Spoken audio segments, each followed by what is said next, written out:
구약성경 신명기 5장 22절에서 29절까지의 말씀입니다. 제가 한 절 읽고 여러분께서 한 절 읽으심으로 서로 교독하시겠습니다. 여호와께서 이 모든 말씀을 산이 분리가운데 구름 가운데 흑암 가운데서 큰 음성으로 너희 총회에 이르신 후에 더 말씀하지 아니하시고 그것을 두 돌판에 써서 내게 주셨느니라. 산이 불에 타며 캄캄한 가운데서 나오는 그 소리를 너희가 듣고 너희 지파의 수령과 장로들이 내게 나와 말하되 우리 하나님 여호와께서 그의 영광과 위엄을 우리에게 보이심에 불 가운데서 나오는 음성을 우리가 들었고 하나님이 사람과 말씀하시되 그 사람이 생존하는 것을 오늘 우리가 보았나이다. 이제 우리가 죽을 까닭이 무엇이니까 이 큰 불이 우리를 삼킬 것이요 만일 우리가 우리 하나님 여호와의 음성을 다시 들으면 죽을 것이라. 육신을 가진 자로서 우리처럼 살아계시는 하나님의 음성이 불 가운데서 바람을 듣고 생존한 자가 누구이니까? 당신은 가까이 나아가서 우리 하나님 여호와께서 하시는 말씀을 다 듣고 당신에게 이르시는 것을 다 우리에게 전하소서. 우리가 듣고 행하겠나이다 하였느니라. 여호와께서 너희가 내게 말할 때에 너희가 말하는 소리를 들으신지라. 여호와께서 내게 이르시되 이 백성이 내게 말하는 그 말소리를 내가 들은즉 그 말이 다 옳도다. 다 읽습니다.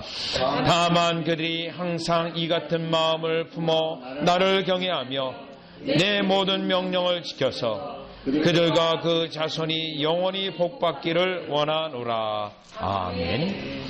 초대교회 이단 역사에 볼 때 이단 가운데 아주 일찍이 일어난 이단이 있습니다. 그 이단은 말시온 혹은 마르키온이라고 하는 이단인데 그 마르키온은 성경을 읽다가 구약 성경에서는 날마다 진노하시는 하나님 그리고 심판하시는 하나님으로 그가 성경을 그렇게 보았고 또 신약 성경 가운데 누가복음하고 또 사도 바울이 지은 그 서신을 보면 사랑의 하나님으로 그가 보게 됩니다. 그래서 그는 구약 성경을 아예 성경에서 뜯어냅니다. 그리고 신약 성경 가운데 누가복음하고 사도 바울의 서신만 성경으로 인정하는 이단이 나타나게 됩니다. 여러분 오늘 본문도 이 본문의 말씀을 보면 모세의 설교 가운데 지금 하나님께서 이스라엘 백성에게 이와 같이 계명을 주실 때 오늘 본문을 보시면 산에서 불이 나오고 화염이 나오고 너무너무 무서운 장면들이 이 장면 속에 서술이 되고 있습니다. 그래서 여러분이 오늘 본문에 보는 것처럼 26절에 25절에 보면 이제 우리가 죽을 까닭이 무엇이니까 이 큰 불이 우리를 삼킬 것이요. 너무너무 두려워합니다. 그리고 26절에 보니 육신을 가진 자로서 우리처럼 살아계시는 하나님의 음성을 불 가운데서 바람을 듣고 생존한 자가 누구니까. 너무너무 무서웠던 그 장면 그리고 그들이 모세에게 요청했던 그 내용의 말씀이 오늘 본문의 말씀입니다. 여러분 아까 이단이었던 말시오는 분명히 구약성경은 심판하시는 하나님이고 신약성경은 사랑의 하나님으로 딱 대비시켰는데 과연 이러한 성경을 보는 태도가 옳은가? 오늘 본문을 보면 옳지 않다라는 것을 알 수 있습니다. 그리고 이 구약성경의 무서운 하나님, 진노하시는 하나님, 멸하시는 하나님, 심판하시는 하나님의 메시지가 사실 구약성경에 무엇을 요구하는지를 우리가 오늘 본문에 있는 것처럼 중재자가 우리에게 필요하다는 것 27절에 보면 그리고 그 중재자이신 예수 그리스도가 이 모세를 통하여 예표되고 있고 그렇다면 중재자를 통하여 우리의 하나님 아버지께 나아갈 때 그 하나님은 어떠하신 하나님이신가를 우리가 살펴볼 수 있는데 이와 같이 진노하시는 하나님의 느끼는 것은 그 심령 속에 제약이 있기 때문에 그렇게 깨달아지는 것이고, 또한 증보자를 통하여 예수 그리스도를 통하여 하나님을 알게 되어지고 하나님을 나아갈 때는 그 하나님은 분명 진노하시는 하나님이 아니라 우리가 신앙 고백할 때 아버지라 부르는 것처럼 사랑의 하나님이신 것을 깨달을 수가 있습니다. 그러면 우리가 진노하신 하나님으로부터 사랑의 하나님으로 이와 같이 체험되어질 때, 오늘 본문에서는 그러한 하나님을 만나는 체험들이 어떻게 우리의 심령에 따라, 상태에 따라 이와 같이 체험되어지는지를 본문을 통해서 한번 살펴보려고 합니다.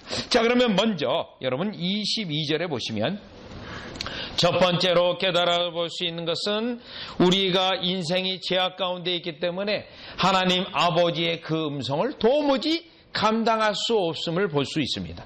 22절에 보니까요, 여호와께서 이 모든 말씀을 산이 불 가운데, 구름 가운데, 흑암 가운데 큰 음성으로 너희 청에 이르신 후에, 자, 이 말씀을 하실 때 23절로 넘어가 보면 산에 불에 타며 캄캄한 가운데서 나오는 그 소리를 너희가 듣고, 자, 하나님이 직접 말씀하고 있는데 그 음성과 함께 나타나는 현상이 있어요. 뭐 화염이 일어나고 불 가운데 있고 너무너무 무서운 겁니다. 그래서 24절에 보니까요, 말하되 우리 하나님 여호와께서 그의 영광과 위엄을 우리에게 보이시매 불 가운데서 나오는 음성을 우리가 듣고, 이 음성 때문에 그들은 너무너무 두렵습니다. 하나님이 마치 우리를 불로 태울 것 같고 불에 삼키울 것 같고 너무 두려운 상태입니다. 그러니까 25절에 보니 우리가 죽을 까닭이 이렇게 하나님의 음성을 듣다가는 죽을 것 같다. 그리고 또 이 음성이 다시 들리면 25절 후반절을 보면 그 음성을, 여호와의 음성을 다시 들으면 죽을 것 같습니다. 죽게 되겠습니다라고 말하고 있는 겁니다. 여러분, 그러면서 26절에 육신을 가진 자로서 라고 되어 있는데, 여러분 이 땅에 사는 모든 육신은 죄가 그 본성에 죄 가운데 있기 때문에 이 하나님의 음성을 직접 감당할 수가 없습니다. 왜냐하면 그 하나님은 거룩하신 하나님이기 때문에, 흠도 점도 없는 그 하나님이기 때문에 그 하나님의 임재와 그 하나님의 음성을 감당할 수 없다라는 겁니다. 더욱이 그 하나님은 거룩하신 하나님이기 때문에 그 거룩하신 하나님을 우리가 만날 때 죄악이 드러나게 되어져서 그 하나님 앞에 도무지 설 수 없다라는 겁니다. 여러분, 그러면 구약성경의 이와 같은 모습이 신약성경에서도 적용이 될까요? 네, 신약성경에서도 적용이 됩니다. 마태복음 17장에 보면 이제 예수님이 십자가 죽음을 앞두고 변화산에 놀라운 그 경험을 제자들이 하게 됩니다. 그런데 그 변화산에서 두 인물이 나타납니다. 모세와 엘리야가 나타났습니다. 그리고 모세와 엘리야가 예수님하고 담론을 나누고 있습니다. 그때 이 베드로가 나섭니다. 주님, 제가 여기에 초막을 셋을 지어서 주님 그리고 모세 엘리야를 위하여 제가 초막을 짓겠습니다. 아주 큰 소리를 쳤습니다. 아직까지는 자신만만합니다. 그런데 그때 하늘에서 음성이 들립니다. 성부 하나님의 음성이에요. 예수님이 세례를 받을 때 들려졌던 그 음성이에요. 시편 2편에 메시아에 대한 예언에 대한 그 말씀이 들리는데, 이는 내 사랑하는 아들이라 너희는 그의 말을 들으라. 이 말이 하늘로부터 들려옵니다. 성부의 음성입니다. 그때 자신만만했던 베드로, 소막색을 지시겠다고 했던 베드로가 바짝 낮춰 엎드려서 꼼짝하지 못하고 어쩔 수 없는 그러한 모습을 가지고 있습니다. 그때 예수님이 가셔서 그들에게 가셔서 두려워 말라. 예수님이 없었다면 그들은 벌벌벌벌 떨면서 어쩔 수 없는 그러한 상황이, 여러분 신약에서도 여전히 그 성부 하나님의 그 음성을 그 어떤 인생이든 감당할 수 없음을 보여주고 있는 것입니다. 여러분, 이 원리는, 우리 하나님께서 이 원리는 사실 로마서 7장 7절을 보면 이러한 하나님의 성품이 어디에 반영되어 있냐면 지금 이 신명기 5장 22절에 보세요. 5장 22절에 보시면 하나님의 이 말씀이, 이 성품이 계명으로 반영이 되어져서 두 돌판에 써서 내게 주셨다라고 되어 있습니다. 두 돌판에. 그러면 여러분, 이 하나님의 우리 음성을 곧바로 듣지는 못하지만 우리는 이 계명을 통해서 하나님의 거룩성을 알게 되고, 죄인인 우리는 그 하나님의 계명이 우리에게 왔을 때 우리가 죄인이라는 사실을 깨닫게 되어 있습니다. 왜냐하면 하나님의 속성과 성품이 그대로 반영되어 있기 때문에요. 그래서 로마서 3장 19절에 율법이 우리에게 오면 우리가 죄인이라는 사실을 알게 돼 있다고 되어 있습니다. 로마서 7장 7절에 보면 그 율법이 죄인인 우리에게 오면 우리가 죄인이라는 사실을 깨닫게 돼 있다라고 되어져 있습니다. 지금 이 이스라엘 백성은 죄인인 상태에서 그 하나님의 거룩성이 나타나고 음성이 들려졌을 때 자신들의 부패성과 죄성 때문에 도무지 그 하나님을 감당할 수 없고 그 하나님의 음성을 두 번 다시 들을 수가 없겠습니다 라고 고백을 했던 것입니다. 사실 우리가 하나님을 경험할 때, 예수 그리스도의 은혜를 경험하기까지 나아갈 때 우리의 하나님은 먼저 우리가 있는 이 땅에서 율법을 통해서 하나님의 거룩성을 알게 하시고, 그 거룩성 때문에 우리가 죄인이라는 사실을 깨닫게 하셔서, 그때 그 상태는 하나님이 무서운 하나님으로, 나의 죄에 대하여 심판하실 하나님으로 먼저 그 영혼에게 간다라는 것입니다. 먼저 하나님이 사랑의 하나님으로 그들에게 가는 것이 아니고 이와 같이 진노하시고 심판하시는 하나님으로 그 죄인들에게 가신다라는 것입니다. 그래서 여기에 있는 이 본문도 그 하나님의 음성을 들을 때 기뻐하고 감사하는 것이 아니라 자신들의 죄 때문에, 그 하나님의 거룩성 때문에 그 음성을 들었다간 두 번 다시 들을 수가 없습니다. 죽을 것 같습니다라고 말을 했던 것입니다. 그래서 우리 주님은 먼저 우리를 만나 주실 때 이와 같이 우리의 죄를 드러나게 하셔서 중보자가 필요하다는 것을 알게 하시는데, 오늘 이스라엘 백성이 바로 그 체험을 한 것을 모세가 설교하고 있는 겁니다. 그렇기 때문에 여러분, 우리 주님은 이와 같이 우리에게 진노하시고 어미하시고 우리의 죄를 드러내신 하나님이라는 것을 그들이 먼저 깨닫고, 27절에 보시면 두 번째로요, 이 본문에서 두 번째로 필요한 것은, 그렇기 때문에 우리에게 중보자 그리스도가 필요하다는 것을 이 본문은 분명히 말하고 있습니다. 27절에 보니까 지금 모세에게 부탁하는 거예요. 이스라엘 백성이요. 당신은 가까이 나가서 우리 하나님 여호와께서 하시는 말씀을 다 듣고 우리 하나님 여호와께서 당신에게 이르시는 것을 다 우리에게 전하소서. 우리가 듣고 행하겠나이다 하였느니라. 하나님의 음성을 직접 감당할 수 없기 때문에 당신이 가서 듣고 우리에게 전해달라는 겁니다. 중보자를 모세로 중보자가 되게 해서서 그것을 전달해달라는 것입니다. 여러분, 여기에서 나타난 이 모세는 예수 그리스도를 예표하는 중재자입니다.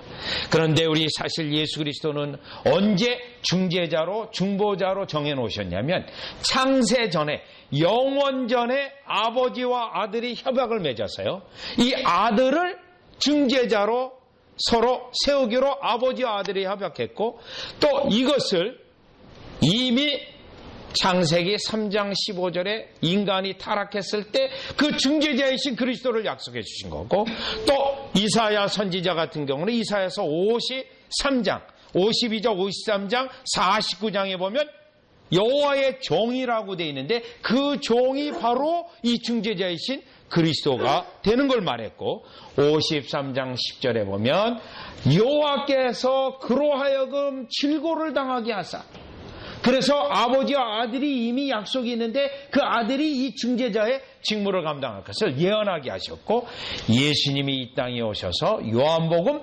17장 4절에 보면 창세전에 영원전에 아버지와 아들이 약속한 것 때문에 내가 이 땅에 와서 그 아버지의 뜻을 행한다라는 것을 말하고 있습니다. 지금 그런데 모세가 바로 그 중재자이신 그리스도를 예표하는 것입니다. 여러분, 우리에게 왜 그리스도가 필요하냐면 아버지가 율법을 통해서 우리의 죄를 다 드러냅니다. 우리가 얼마나 불결한 것이라는 인생을 드러내게 됩니다. 그래서 우리는 곧바로 하나님의 진노 아래에 있기 때문에 하나님, 그 죄에서 피할 길이 무엇입니까? 죄에서 면제받을 길이 무엇입니까? 그것이 곧 중재자로 세우신 아들이 있음을, 아들이 필요함을 우리에게 알려주시는 것입니다. 여러분, 이 원리는 이미 누가복음 23장에 여러분 십자가상의 강도도 여러분 이것을 잘 체험을 했습니다. 여러분, 누가복음 23장 한번 가볼까요? 23장에 가보면 진노하시는 하나님에서 여러분 사랑의 하나님, 누구를 통해서요? 그리스도를 통해서 그렇게 나아가게 됩니다. 여러분, 제가 좀 아까 말씀드렸던 변화산 산상에서도 그 하나님의 음성에 너무너무 두려웠는데 예수님이 가셔서 두려워 말라, 예수님이 계셨기 때문에 그들은 위로를 받을 수 있었고 더 이상 두려워하지 않을 수 있었던 겁니다.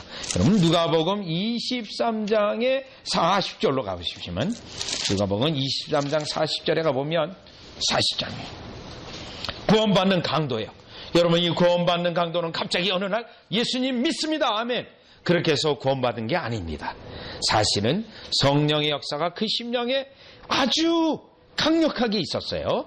그래서 구원에 대한 필요에 대한 지식이 있었고 그 구원에 필요한 하나님 아는 지식이 다 있었던 거예요. 40절 보시죠. 하나는 그 사람을 꾸짖어 이르되 내가 동일한 정죄를 받고서도 하나님을 두려워하지 아니하느냐. 지금 이 십자가상의 강도는 정죄의 두려움 가운데 있었던 거예요. 자기의 죄를 깨달았어요. 그러면 이 정죄의 두려움, 하나님 앞에 두려워하고 있어요. 그런데요, 예수님에 대한 지식이 있었어요. 41절. 우리는 우리가 행한 일에 상당한 보응을 받는 것이니 자기의 죄악을 인정하고 있습니다. 이에 당연하거니와 이 사람이 행한 것은 옳지 않은 것이 없느니라 하고. 42절이요. 이르되 예수여 당신의 나라에 임하실 때, 이 십자가의 상의 강도는 예수님이 세우실 나라를 알았어요. 세우실 나라. 그 나라는 악인은 못 들어가는 나라입니다. 악인은요. 그런데요, 그 나라에 들어가기 쉽다는 거예요. 어떻게 해서요? 그리스도의 은혜로 중재자의 중재를 통해서 그 나라에 들어가고 싶다는 겁니다. 그 나라에. 여러분, 이게 믿음입니다. 이 믿음이에요. 그러니 어떻게 되죠? 하나님의 진노 아래에서 지금 진노를 피할 길, 그것은 아들의 나라로 들어가는 거예요. 아들의 통치로 들어가는 거예요. 그러면 그 아들이 중보의 사역으로 자신의 죄를 용서해 주는 원리, 그거를 알고 있었습니다. 그러니 부탁을 하는 거예요. 어떻게 부탁합니까? 나를 기억하소서. 그저 은혜로 들어갈 수 없겠습니까? 은혜로. 여러분, 이때 찾고 구하는 원리입니다. 그 은혜가 너무 소중한 걸 알았어. 그랬더니 43절에요. 예수께서 이르시되 내가 진실로 내게 이르노니 오늘 내가 나와 함께 낙원에 있으리라. 낙원에 있다고 구원의 은혜를 선포해 주신 겁니다. 진노하시는 하나님의 아래에서 그 진노를 피하기 위해 하나님이 일찍이 영원전부터 말하는 중보자, 그 중보자를 의뢰하는 그 믿음, 이 십자가상의 강도가 가지고 있었던 겁니다. 그런데 오늘 이 신명기 5장에서도요, 중보자가 필요하다는 겁니다. 이 5장에 여러분 다시 오시면 그 말하는 것을 다 듣고 우리에게 전달해달라. 중보자. 왜요? 그 하나님 존전에 나아갈 수 없기 때문에. 예수님은 공생에서 이 원리를 마가복음 2장 17절에 말하고 있습니다. 병든 자라야 나에게 의원이 쓸 때 있다. 병든 자라야만 나 예수 그리스도를 필요로 한다라고 되어 있습니다. 왜요? 바리새인들은 스스로 의인된 자들이라서 그 하나님 앞에 오히려 자신들의 행위를 나타냅니다. 그러나 실제로 예수 믿게 되는 자는 자신의 불의를 인정하고 하나님의 심판 아래에 있다는 것을 깨닫고 그것을 피할 길을 찾는데, 그 나의 죄의 질병을 고치시는 이가 예수 그리스도라는 걸 깨닫고 바로 의원이신 예수 그리스도를 찾아오게 돼 있다라는 것입니다. 이와 같이 우리에게 하나님께서 은혜를 베푸실 때는 진노하시는 하나님인 것을 왜요? 우리의 죄 때문에요. 하나님이 뭔 속성상 진노만 하시는 하나님이 아니십니다. 우리의 죄 때문에 진노하신 하나님으로 우리에게 다가오는 겁니다. 그러나 우리 하나님은 분명히 중보자이신 그리스도를 마련해 두셨고 그걸 통해서 은혜를 베푸시는데, 지금 세 번째 다시 본문을 통해 깨달을 수 있는 것은, 그러면 지금 27절에 우리에게 중보자가 되달라는 거예요. 모세로 중보자가 필요하다는 거예요. 그런데 28절로 가보시죠. 28절에 가보시면 이제 중재자를 통하여, 중보자를 통하여 주시는 은혜예요. 여호와께서 너희가 내게 말할 때 너희가 말하는 소리를 들으신지라. 여호와께서 내게 이르시되, 정말 그들의 소원대로 해주셔요. 그래서 우리 주님이 백성들에게 직접 말하는 게 아니라 누구에게 말하죠? 내게 이르시되, 모세에게 말합니다. 중보자를 통해서 말하시는 거예요. 이 백성이 내게 말하는 그 말소리를 내가 듣는지 그 말이 다 옳도다. 여러분, 여기서 이미 중보자가 모세인데 모세를 통해서 베푸시는 은혜가 여기 뭐죠, 여러분? 그리스도를 통해서 베푸시는 은혜가 이미 여기 다 예표되어 있어요. 예표되어 있어요. 들으신지라. 뭐죠? 우리 주님이 벌써 준비하고 있으시다라는 거예요. 이들의 간구에 즉각적으로 응답하려고 준비하고 계시다는 거예요. 모세를 통해서. 그러면 우리는요, 그리스도를 통해서 우리에게 하나님께서 은혜 베푸실 것을 다 준비해 놓으셨다는 거예요. 여러분, 신약 성경에 왜 예수님 안, 그리스도 안이라는 걸 강조하냐면, 하나님 아버지는 그리스도 안에다가 모든 은혜를 다 마련해 놨어요.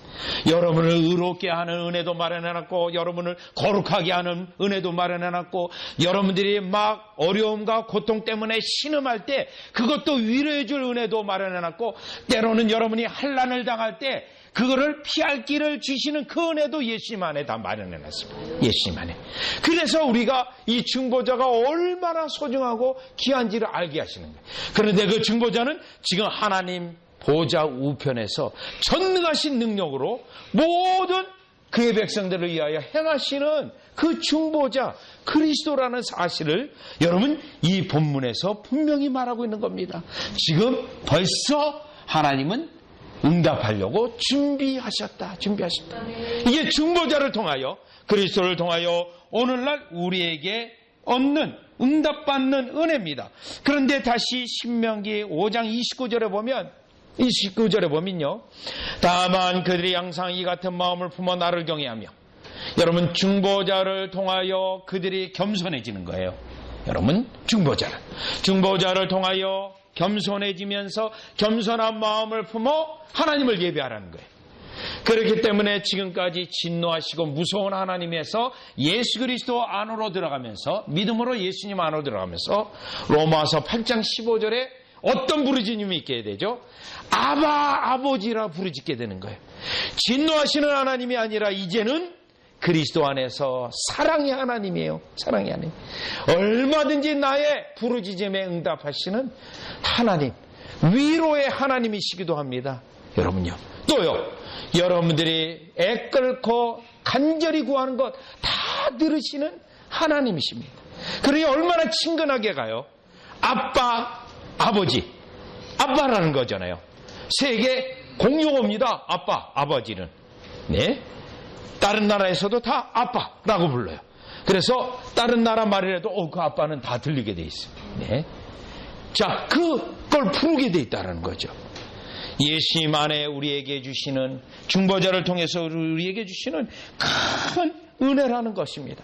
그러면서 우리 주님은 특별히 마태복음 7장 7절 찾으라, 구하라, 그 말씀 속에서요, 두드리라, 그 말씀 속에서 여러분, 예수님의 이름으로 찾고 구하고 두드립니다. 그러면요, 응답은 하늘에 계신 아버지께서, 이렇게 돼 있어요. 하늘에 계신 아버지께서 그 자녀들에게 좋은 것을 주시지 않겠느냐. 좋으신 것을. 여러분, 우리가 하나님 앞에 나갈 때 때때로 이 삼위 하나님에 대하여 각 위에 대해서 묵상하지 않고 나갈 때가 많이 있습니다. 그냥 기도할 때 하나님 이렇게 할 때가 있어요. 또 하나님 아버지 이렇게 할 때가 있습니다. 안 됩니다. 우리가 기도할 때 제일 먼저 묵상해야 되는 분은 그리스도예요. 그리스도. 그리스도를 통해서 아버지에게 자신 있게 나가는 겁니다. 우리는 자신 있게 못 나가요. 여러분, 그러나 그리스도 안에서 자신 있게 나가는데 히브리서에서는 때를 따라 돕는 은혜를 얻기 위하여 담대히 나가라고 돼 있어요. 왜요? 그리스도 때문에, 그리스도의 은덕에 근거해서 나갈 수 있는 겁니다. 여러분, 성경 구절을 또 하나 더 찾아보면 요한복음 15장입니다. 이 중보자를 통하여 하나님의 응답이 벌써 미리 마련되어 있고, 요한복음 15장 16절인데요. 이 중보자를 통하여 언제든지 즉각적으로 응답하시려고 하는 하나님의 놀라운 은혜를 볼 수 있는데, 왜 그럴까요? 하나님 아버지와 아들이 영원전부터 아들을 중보자로 세우시고, 하나님은 아버지는 아들을 영화롭게 하고 아들은 아버지를 영화롭게 하기 때문에, 이 관계 때문에 여러분, 아들 안에서 구하는 것이 얼마나 중요한 것인지 모릅니다. 15장 16절에 보시면 이렇게 되어 있습니다. 너희가 나를 택한 것이 아니요 내가 너희를 택하여 세웠나니 이는 너희로 가서 열매를 맺게 하고 또 너희 열매가 항상 있게 하여 내 이름으로 아버지께 무엇을 구하든지 다 받게 하려 함이라. 요한일서 5장에서도 또 반복돼요. 여러분, 그렇다면 하나님 앞에 나아갈 때 먼저 뭐를 묵상해야 되죠? 아들의 이름, 아들 안에 있는 거, 이 은혜가 얼마나 큰 건가. 아버지께서도 즉각적으로 응답하실 정도로 이 아들의 이름으로 아들을 의지해서 아들을 영화롭게 해서 구하는 것의 중요성을 말하고 있습니다. 여러분, 우리가 이 본문을 보면서 중재자이신 그리스도의 중요성을 다시 한번 깨닫게 됩니다. 여러분, 우리가 하나님 앞에 기도 나아갈 때, 때때로 어려운 문제를 당할 때 이 아들이 행하신 것을 묵상 안 할 때가 많이 있습니다. 그냥 내가 어려운 것만 생각할 때가 있어요.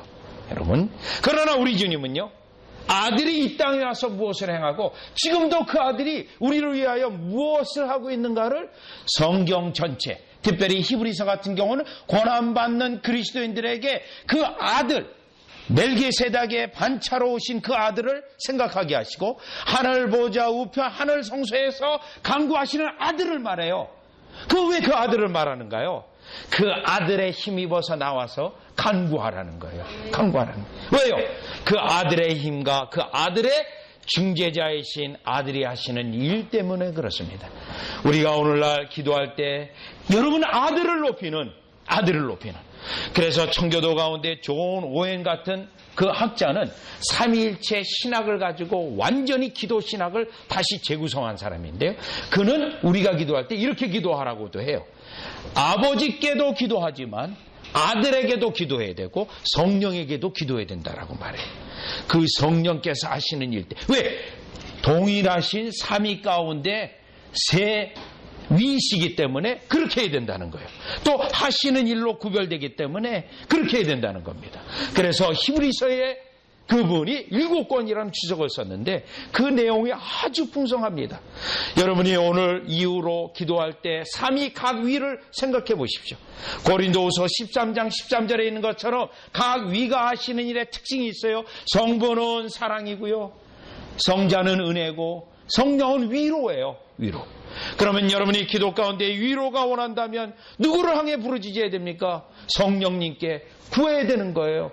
그런데 특별히 아버지와 아들 간의 약속 때문에 아들의 위치가 이렇게 중요하기 때문에 여러분이 우리가 이제부터는 다시 아들을 높이는 기도, 아들을 찬양하는 여러분의 찬양이 되어지시기를 주 예수 그리스도 이름으로 축원합니다.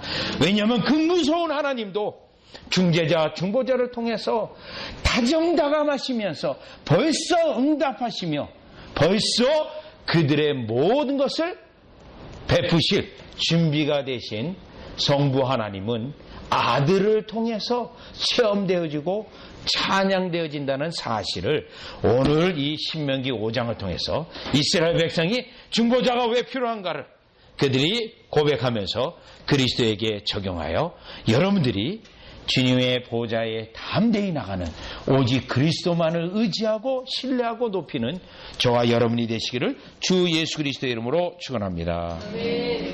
기도드리겠습니다. 하나님, 우리가 그리스도인이지만 예수님의 사역과 예수님이 하시는 일과 예수님이 중보자 되시는 그 일들에 대하여 너무 소홀히 하고 개념적으로만 알았으며 실제로 그리스도를 높이거나 그리스도에게 간절히 나가지 못했던 우리의 모습을 깨닫습니다. 주님, 저희들의 이와 같은 어리석은 모습을 회개하고 이제 그리스도를 찬양하고 그 아버지의 무한하신 은혜를 그리스도를 통하여 얻기 원하오니 저희들로 하여금 오직 예수님만 의지하여 성령님의 도우심으로 아버지께 날마다 나아가는 우리 되게 하여 주시옵소서. 예수님의 이름으로 기도드리옵나이다. 아멘.